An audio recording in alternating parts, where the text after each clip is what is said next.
Dans 50 ans, monsieur Sansal. Ça évolue, ça change tout. Mais dans 50 ans, qu'est-ce qui se passe? Dans 50 ans, qu'est-ce qui se passe? Moi, mon avis, c'est que l'islamisation aura à ce point gagné qu'elle pèsera sur les fondamentaux français. Il faudra repenser la République, il faudra repenser le droit, il faudra repenser beaucoup de choses pour tenir compte. Parce que si vous voulez l'intégration, il faut faire des concessions. Ce sera un pays arabe comme les autres.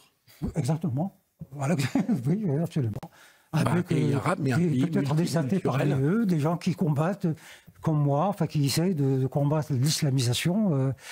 Mais comment on combat l'islamisation? Par la démocratie. Mais la démocratie elle-même n'est plus crédible, tellement on dit. C'est la démocratie des riches, des puissants, il faut un instrument pour lutter contre cela.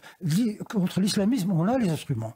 C'est les services de sécurité, les universités qui étudient, c'est Florence Bergot, machin, qui font des livres, etc. Ça fonctionne.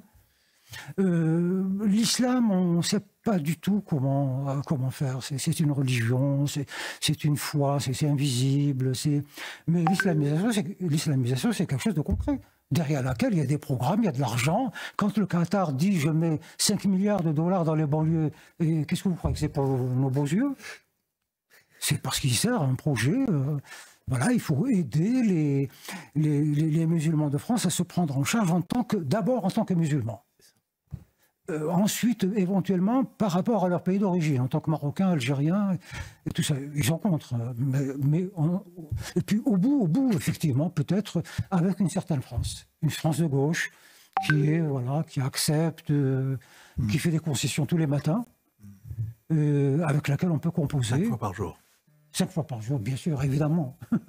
Donc, c'est ça la difficulté. Non, il faut regarder l'islamisation. C'est un processus très construit.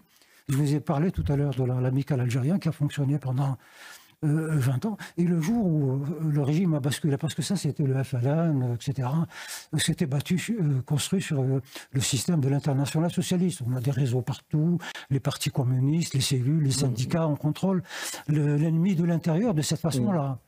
Et là, donc, ils ont bâti un système. Et quand on la bascule en 1988, on est passé à la naissance du fils, toute l'amicale, les amicales, des milliers de bureaucrates, super bien, ont basculé sur le fils, mais à une vitesse incroyable. Et ceux qui n'ont pas basculé, ils Il est 10h30.